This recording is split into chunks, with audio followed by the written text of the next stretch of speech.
Boa noite, família. Graças a Deus. Que o óleo da alegria do Senhor seja sobre todos, irmãos, irmãs, família do Senhor. Graças a Deus. Muito bom, que privilégio nessa viração do dia. Estamos aqui juntos, né, de novo nessa viração do dia, tomando assento nessa mesa como família, irmãos e irmãs, família do Senhor, para junto comungarmos, compartilharmos virtude, abençoarmos uns aos outros e exercermos a mutualidade da nossa fé. Amém? Grande privilégio e muito bom mesmo aquilo que a gente está compartilhando, e louvo a Deus pelos testemunhos, né, por tudo aquilo que tem sido compartilhado, repartido. Sinceramente, sim, eu estou me empenhando ao máximo para conseguir manter aí uma comunicação razoável para quem escreve para a gente, manda notícia, dá testemunho. Estamos tentando, mas com alguma dificuldade, mas na medida do possível a gente vai respondendo, falando e interagindo aí, recebendo notícia e também transmitindo, podendo compartilhar mais com os irmãos. Muito bom mesmo, muito bom, né? Ser família, família do Senhor, e ter esse privilégio de desfrutar dessa mesa de comunhão.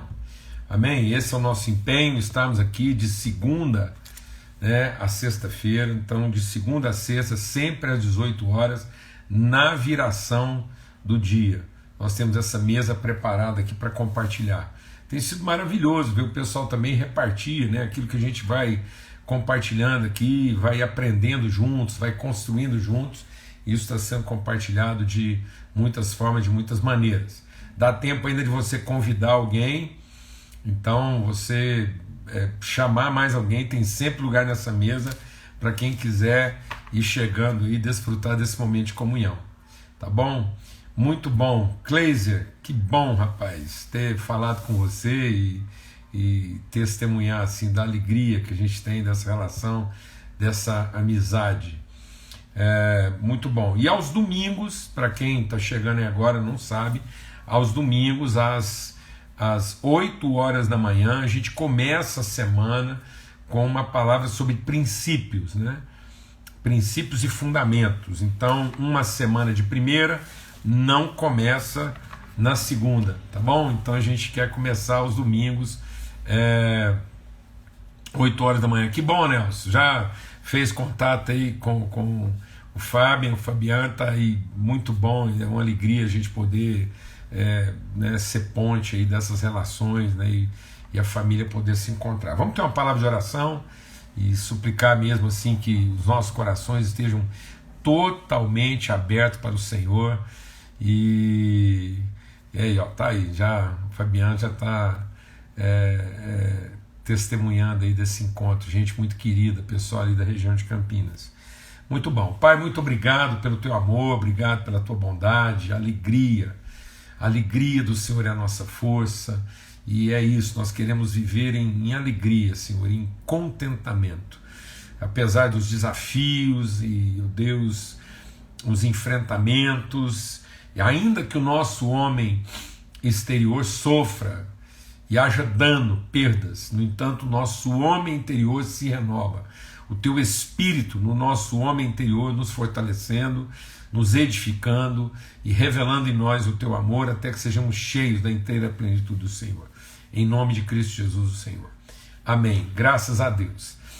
Olha, nós estamos meditando, para quem chegou aí hoje, a gente está meditando aí em 1 Pedro, né, no capítulo 2, então a partir do verso 1, e o apóstolo Pedro está falando exatamente sobre isso, né, sobre esse desafio, né, de abandonar a forma natural, humana, né, a forma carente de pensar, o engano, né, a falsidade, a hipocrisia, a inveja, essa idolatria, né, que são as nossas idealizações. Então nossas idealizações, elas são formadas a partir das nossas carências. Então muitas vezes não é o errado, né? É o suposto certo. Hoje a gente vai falar bastante sobre isso. Então muitas vezes o que está nos corrompendo não é um aparente errado, é um suposto certo. Então As pessoas erram por ignorância, né? E desobedecem por rebeldia, né? Então, a nossa questão muito maior é a não submissão, é a insubmissão. A insubmissão é mais grave, né, do que a ignorância. Deus não leva em conta os tempos da nossa ignorância. E então é isso que nós temos que trabalhar. Nós temos que trabalhar o desenvolvimento da nossa salvação. Então esse alimento espiritual genuíno, que ele chama de genuíno alimento, esse alimento que ele vem diretamente de Deus, né? Quando ele está falando do genuíno leite espiritual, ele não está falando do alimento da criança, ele está falando do alimento, a gente se alimentar da natureza de Deus. É mais ou menos como Jesus diz, esse é meu corpo que é dado por amor de vocês. Então o que é o leite? O leite, num certo sentido, ele é o extrato da mãe transmitido ao filho. Então nós não temos que nos alimentar de informações, de percepções de Deus. Nós temos que nos alimentar de conhecimento de Deus. Então não é o que eu sei de Deus, é o que eu comungo com Ele. Então é o privilégio da gente se alimentar da própria natureza de Deus. Por isso que Jesus diz, quem não come desse pão não tem parte comigo, porque o meu corpo é verdadeira comida, o meu sangue é verdadeira bebida. Então quando Pedro está falando aqui desse genuíno leite espiritual, não é o leite da criança, né? É o alimento original, genuíno, em que eu estou me alimentando da própria substância de Deus. Eu não estou alimentando a minha mente de informações. Eu estou alimentando o meu entendimento de conhecimento. Glória a Deus. Então aqui em 1 Pedro capítulo 2, a partir do verso 1, é isso que ele está dizendo. Para quê? Para que seja dado crescimento para essa salvação. Então, se vocês têm a vivência de que Deus é bondoso, então é o alimentar, meu corpo é verdadeira comida, meu sangue é verdadeira bebida. Então, por mais que isso às vezes pareça dramático, né? Mas é alimentar da própria pessoa, não é das informações que eu tenho dela. Muita gente está se alimentando de informações de Deus, mas não está se alimentando de uma relação com Ele próprio, com a natureza dele. E o Pedro insiste muito nisso, né? Pelas promessas nós nos tornamos participantes da natureza divina. Tanto que ele vai insistir nessa ideia, chegando-se, né? Aproximando-se, comungando com Ele, que é aquele. Ele é a pedra viva. E nós somos também pedras que vivem. E aí nós somos edificados casa espiritual. Então é esse onde que Deus se revela. A partir de que endereço? Não é o endereço, a agenda, né? É o endereço relação. Então Deus se revela a partir desse ambiente em que nós comungamos, nós compartilhamos, nós repartimos a mesma natureza. Glória a Deus. Então não é uma reunião. Deus não se revela a partir de uma reunião. Deus se revela através de um encontro. Glória a Deus. Então tem que haver um encontro. Então Deus se revela. Lembra, a gente falou bastante sobre isso lá da questão dos querubins, lá, essa tangência, esse toque, essa identidade. E aí ele vai, né? E aí ele diz então que muita gente tem tropeçado na própria palavra. Então há muita gente construindo, elaborando coisas, fazendo coisas, mas essas coisas depois acabam sendo mais tropeço do que referência, né? Então a gente vê pessoas hoje que são verdadeiros construtores de desastre. Então tem gente que está culpando o capeta por um punhado de coisa e às vezes não é o capeta, né? O capeta só deu ideia, mas quem executou, quem se colocou nessa condição foi a gente mesmo.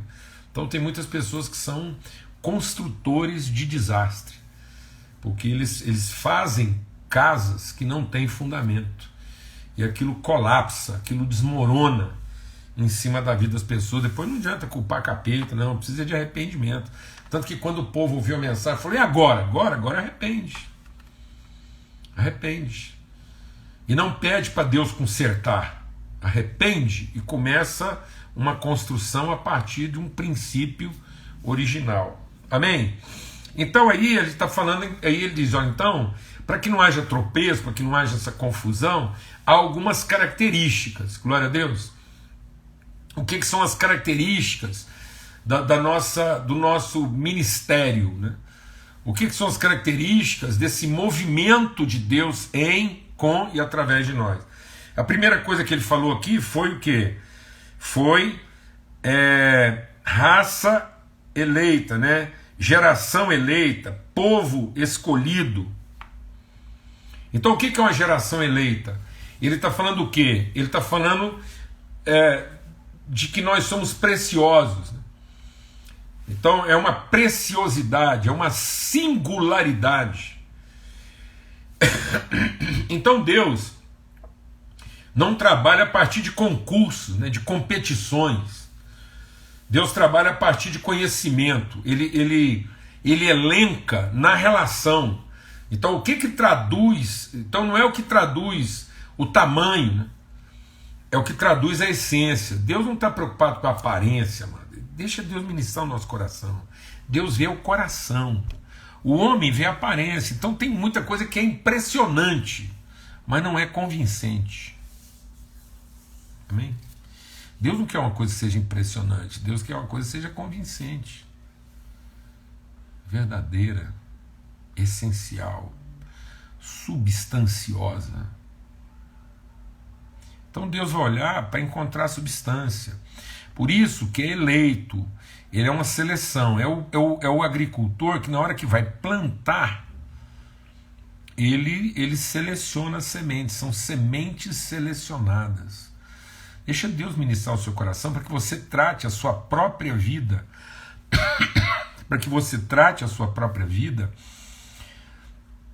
com essa preciosidade, com essa singularidade. Há uma singularidade na nossa vida e que nós não podemos vulgarizar.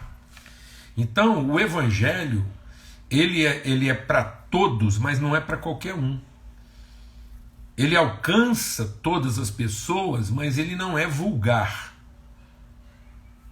Amém? Glória a Deus. E aí depois ele vai falar o quê? Do sacerdócio real. Então se ele falou da singularidade, agora ele vai falar do quê? Da nobreza, da distinção. Além de singular, além de peculiar, além de reunir características próprias, peculiares, não vulgares, ele é nobre, ele tem uma certa distinção. Então ele não é só singular nas suas propriedades, ele é distinto no seu lugar.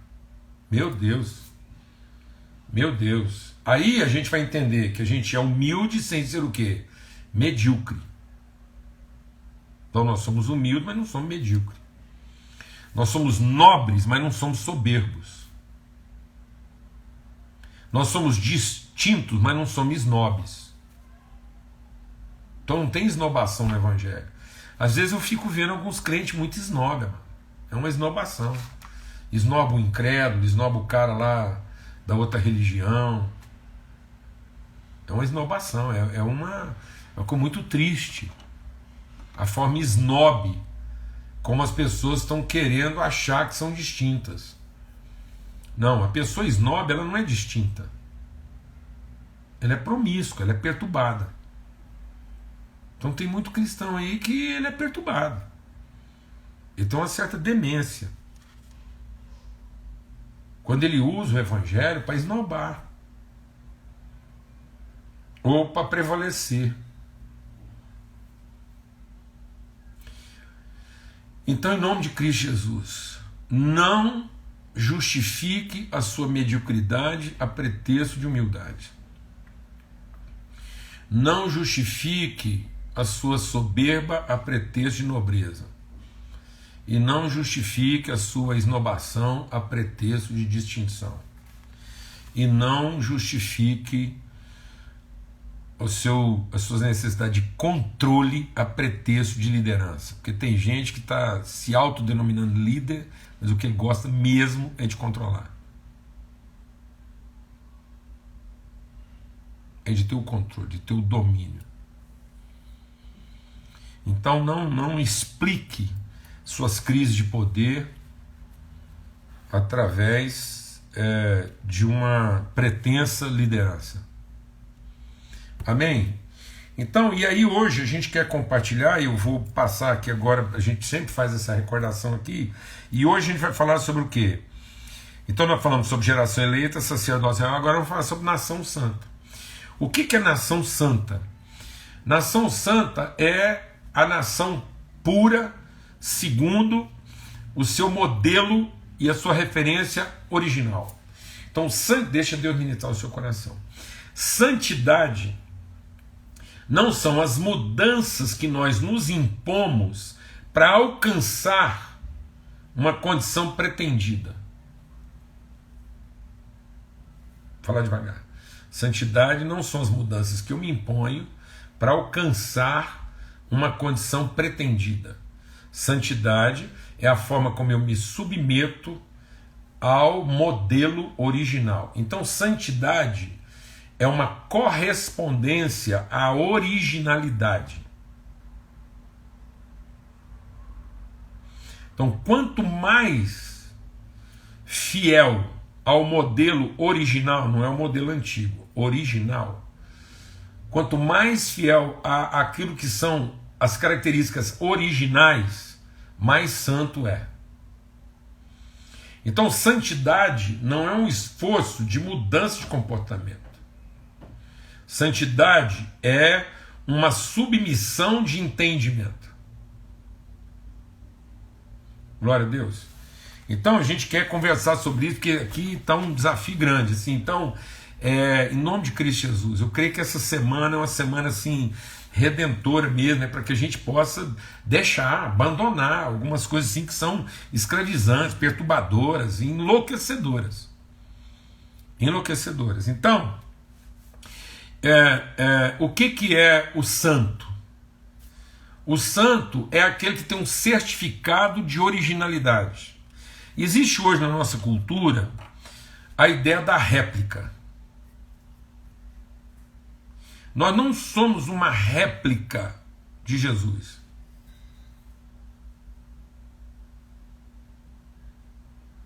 Não somos.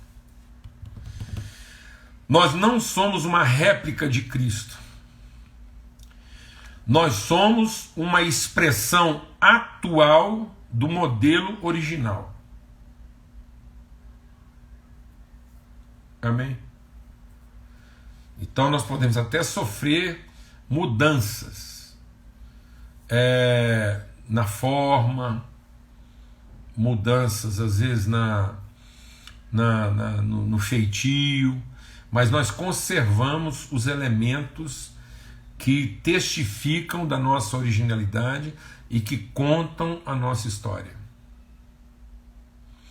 Então o santo é aquele que ele representa, ele testemunha uma história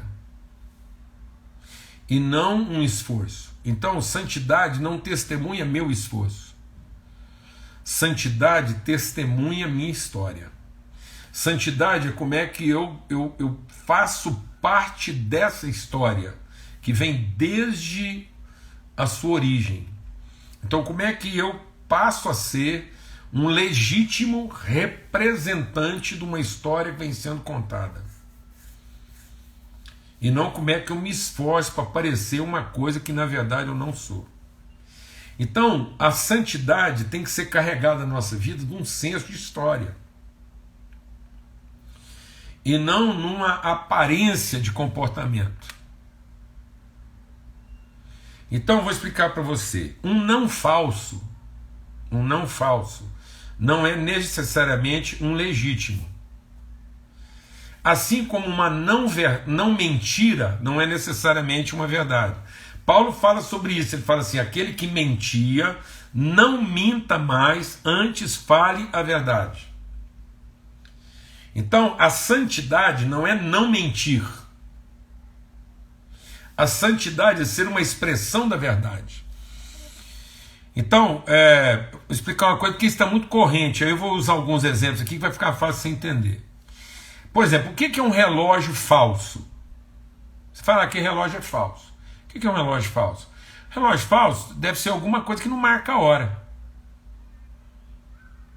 Não marca a hora. Aí tem alguém que fala assim: aquela calça ali, aquela bolsa. Vou falar de bolsa porque todo mundo entende. Aquela bolsa é falsa. Aquela bolsa é uma réplica. Ela é falsa. Não. O que é uma bolsa falsa? Uma bolsa falsa, sei lá, é uma torneira. Torneira, sei lá, um vaso de lixo é uma bolsa falsa. Porque esse aqui não é uma bolsa, apesar de guardar as coisas. Então, às vezes, você tem uma bolsa que funciona como bolsa, tem aparência de bolsa, foi feita para ser bolsa, todo mundo usa como bolsa, só que ela tem uma marca nela que não confere com a sua originalidade. Ela não é reconhecida pelo seu autor. Ela faz parecer, pela sua funcionalidade, que ela tem uma história que ela não tem. Então, deixa Deus ministrar o nosso coração. Muita gente que está achando que santidade é um esforço de funcionalidade para parecer que a gente é. E no fim a gente ser aceito por aquilo que a gente fez. Santidade não é um esforço funcional de ser uma bolsa. E só por isso que eu sou uma bolsa, eu posso carregar uma marca. Não. Aquela marca não diz que aquilo é uma bolsa. Aquela marca diz que aquela bolsa faz parte de uma história. Ela tem uma trajetória. Ela chegou até ali porque ela conta uma história. E o autor dela, se estivesse vivo, ele reconheceria aquela bolsa como parte da história dele. Vou explicar isso melhor. Quando Jesus está lá e o povo vai chegando, lá no dia do juízo, muita gente vai falar assim: em teu nome nós fomos bolsa, em teu nome nós fomos relógio, em teu nome nós marcamos as horas, nós carregamos treco, em teu nome a gente funcionou, em teu nome expulsamos demônio, em teu nome fizemos milagre, em teu nome pregamos o evangelho, em teu nome nós não fomos falsos. E aí Jesus vai dizer assim: contudo, vocês não são verdadeiros, mesmo não têm sido falsos. É verdade que vocês foram bolsa, mas eu não reconheço vocês como parte da minha história. Porque vocês não têm certificado de originalidade, apesar de vocês terem funcionalidade. Então, onde foi que o diabo nos corrompeu? O diabo nos corrompeu porque ele nos deu uma proposta de funcionalidade e rompeu o nosso certificado de originalidade. Agora nós estamos querendo ser bolsa, pôr uma marca lá e achar que aquilo é uma réplica aceita, para causar uma impressão de que nós somos, que na verdade nós não somos, apesar de ser bolsa. O que é uma calça falsa? Uma saia. Uma saia é uma calça falsa. Mas se a calça tem perna de calça, bolsa de calça, tudo de calça, é calça. Só que pode ser que não seja uma calça o quê? Legítima. Porque carrega uma marca que o autor que conta aquela história não reconhece. Entendeu, meu irmão? Então, santidade não é um esforço para ser calça, para depois receber uma marca, como se for uma réplica de Jesus. Santidade é ser elaborado, construído, para que a nossa funcionalidade conte a história do nosso autor.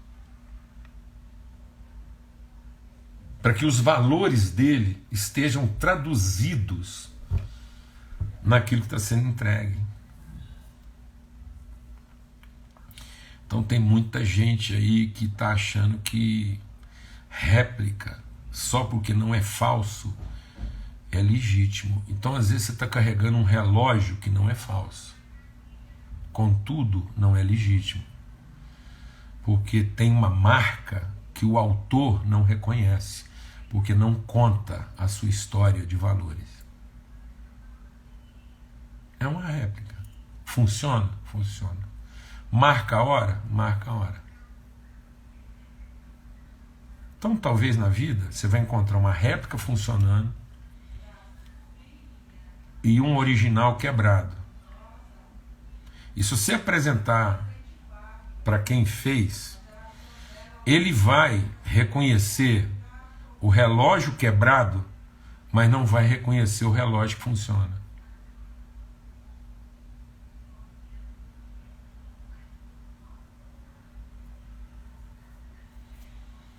Então, assim, às vezes é preferível ser um santo quebrado do que um iníquo que funciona. Porque se pegar um santo quebrado e mandar ele para assistência, ele é acolhido como elemento que original. Mas se você pegar um iníquo que funciona e mandar ele para assistência, a assistência vai devolver e falar assim: infelizmente não tem peça, porque não reconheço esse mecanismo. Apesar de eu entender como é que ele funciona. Entendeu? Então Deus só trabalha com peça original. Então quando eu sou um santo original, quando eu quebro, eu tenho conserto. Porque Deus tem peças originais para trabalhar comigo. Mas quando eu sou um não falso que funciona, o dia que eu quebro, não tem conserto. Porque eu vou ter que encontrar aí uma gambiarra para ver se conserta. Então é por isso que você está vendo aí um tanto de crente cheio de gambiarra. E por que os caras estão atrás de gambiarra? Sabe o que é gambiarra? É um arranjo, é uma arrumação. E por que as pessoas estão se contentando em ser uma arrumação? Porque eles preferem ser uma réplica que funciona, para causar a impressão de que são aquilo que na verdade o seu autor não reconhece. Oh Deus, Espírito de Deus, fala ao nosso coração, em nome de Cristo Jesus. Sabe, amados, eu gosto muito de história e de coisas que contam história. Então, para Deus, o que é legítimo? Legítimo é aquilo que conta a história. Então, quando a gente entra nessa relação com Deus, a gente entra na história. Que não é só uma coisa que funciona. Deus não quer só que você seja uma coisa que funciona. Deus veio buscar a gente como parte da sua história. Ele preserva isso como parte da história. Pode ser velho o tanto que for, mas o que interessa é que uma original funciona. Então é o seguinte, eu gosto muito de caneta. Gosto muito de caneta. Essa aqui, ó, é minha primeira caneta tinteiro. Minha primeira caneta tinteiro. Eu comprei essa caneta com o dinheirinho que eu tinha lá, que eu arrumei, e eu gostava muito, eu queria ter uma caneta tinteiro, que... Aí eu não comprei uma réplica, eu comprei uma compacto. Eu acho que nem fabrica mais compacto, não sei. Compacto era assim, mas era original. Então minha primeira caneta tinteiro não é uma réplica, é uma compacto básica, mas original. E funciona. Ela está aqui, funciona. Vou escrever aqui, ó, Jesus vive. Tá vendo? Ela funciona. Até hoje. Essa caneta deve ter o quê? Ela tem seguramente 50 anos. Ela é antiga? É antiga. Mas está velha? Não, porque ela continua funcionando segundo a sua formação original. Essa aqui, ó, é a caneta que eu ganhei do meu pai quando eu passei do ginásio, na época, né, quando eu completei o ginásio e entrei no primeiro colegial. É uma Parker original, esferográfica, que tem carga Parker, caneta Parker original. É velha? É bem velha. Essa aqui deve ter mais de 50. E funciona. E funciona com peças originais. Então, quando Deus trabalha aquilo que Ele reconhece a partir de um certificado de origem, não preocupa não, mano. Deus mantém isso funcionando. Amém? Ele tem estoque lá. Então há esperança para um santo quebrado. Mas não há esperança para um falso que funciona. Glória a Deus. Em nome de Cristo Jesus. Não queira ser uma réplica. Não queira ser o resultado dos seus próprios esforços. Não se contente em ser um não falso. Não se contente em ser um não falso. Mas procure ser um exemplar verdadeiro, com certificado de origem. Busque de Deus hoje. Fala, Deus, eu quero ser um exemplar original, com certificado de origem, mas me liberte de ser uma réplica que engana só porque funciona. Eu não quero simplesmente funcionar. Eu quero ter certificado de origem. Eu quero ser legítimo, porque é isso que eu sou, uma nação santa. Vamos ter uma palavra de oração. Pai, muito obrigado, porque o Senhor está aí trabalhando até hoje, nos ajustando, nos reparando, para que a gente possa funcionar de acordo com o modelo e o propósito original. Nós trazemos esse certificado de origem. E quando não for mais a hora, quando tiver chegado o fim, então o Senhor nos toma de volta para casa. E a gente descansa. Mas até lá, a gente quer funcionar em santidade. Nós não queremos ser simplesmente o povo que funciona, que faz, que realiza, e que causa nas pessoas a impressão de ser o que na verdade não somos. Não queremos ser uma réplica que impressiona, mas nós queremos ser um exemplar que convence, que inspira. Em nome de Cristo Jesus, o Senhor.